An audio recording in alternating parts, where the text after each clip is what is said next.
Hey guys, it's Brian McKnight here. I've been traveling about 17 hours to Guam. I have a concert tonight, and I got off the plane to some of the most heinous craziness I've ever seen in my life. That my oldest son, Brian, would post that I'm abandoning my children. And the reason why, I suppose, is because I have a new family.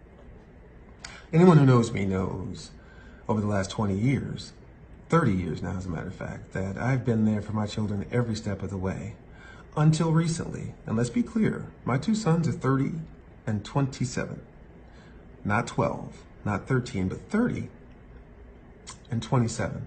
I've never missed a day of child support. I've never done anything adverse to my children whatsoever. I've always been there. I've always been there with advice, whether they took it or not. I've always been the sounding board, and I've always been the one that tried to help them achieve whatever dreams they were wanting to reach out for. I guess one of my only faults is I gave my children everything that I didn't have in the hopes that they would appreciate it, because I know how much I would have appreciated it when I was their age. Tough love is a tough thing as a parent to try to institute to your children, because you want to help them as much as you can, and I did as much as I possibly could. When I stopped doing that for them, BJ was 25 and Nico was 22. And it wasn't like I completely cut them off at that point. That happened much later. But I've been there. When I put them out of my house, I gave them an apartment for 2 years. And I said, guys, this is it. This is the time to grow up. I'm giving you 2 years. I'm going to pay for everything for 2 years, but you're going to have to work or do something, because at the end of those 2 years, that's going to be it. It's time to be men here, guys. It's time to grow up. At the end of those 2 years, they hadn't done any of it. It was just right around the time that Leilani and I had gotten together. Leilani was working at Children's Hospital.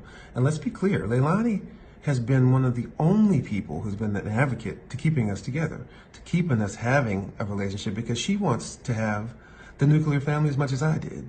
And they have spit in her face at every turn. She got them jobs at the hospital, $18 an hour with benefits, and with the option of the hospital actually paying for them to go back to school. They said, and I quote, that they knew they didn't want to stop smoking, and they would have to pass a drug test. And the day I had the doctors looking into it, Nico's on there, taking a big puff. We have been advocates for them every step of the way. Now let's go to the part where we have been estranged. Again, we talk about abandonment. I'm not abandoning them. We are estranged, which happens. BJ broke into our home a few months ago, and he put X's on the eyes of our wedding photos. And then he put a photo of my first wedding on Leilani's vanity. It was at that moment, and after I heard him say, and was pointed to from other friends of mine that saw his posts on social media, that he basically said that I was better off dead to him than alive. I was more valuable to him dead than alive. And that was the end of me dealing with him. If you look at my Instagram, you'll see that, not my last video, but the video before that, 42, the song was written by Brian and I, and it was directed, the video, by Nico. And I went on and I said how proud I was of Nico at the time, and I really, really was. He did an awesome job in that video. Even before that, less than 2 years ago, these are the two gentlemen who stood up for me as my best man in my wedding. So abandonment, deadbeat dad, I'll reiterate, I've never missed a day of child support.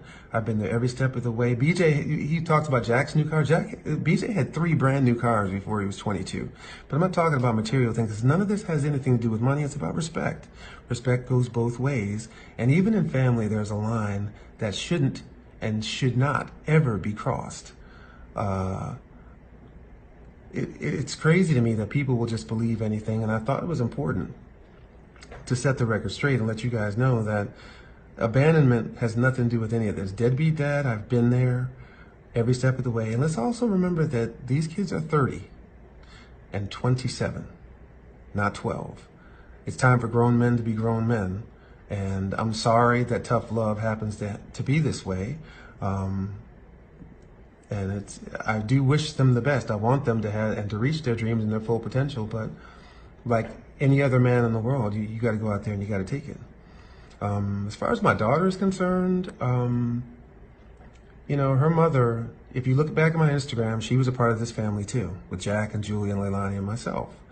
And unfortunately, along the way, a couple of years ago, I got wind that there was an older cousin who was above 18 who was quite possibly having sex with her.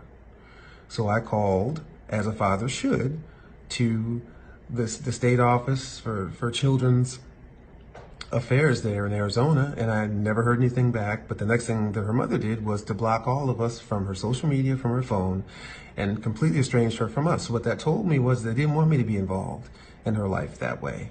So to see the post that she said, considering that her mother only had a child with me for money in the first place, and I'll reiterate this, I have not missed a child support payment. She goes to one of the most incredible private schools in Arizona. So I don't know where this is all coming from, but I thought that I needed to let everybody know that there's another side to this story. You can choose to believe what you want. I thought that I would lay it out there for you. Anything that I say is actual and factual. All you have to do is Google Brian McKnight and Sons, and you'll see us singing all over YouTube. Go back and look at my Instagram. Go back a couple of years. You'll see that I posted about all of my children. But remember that these kids, these boys, they're grown men, and tough love is exactly what it is. It's tough love. So thanks, everybody. Thanks for listening, and I hope that gives you a little bit more perspective.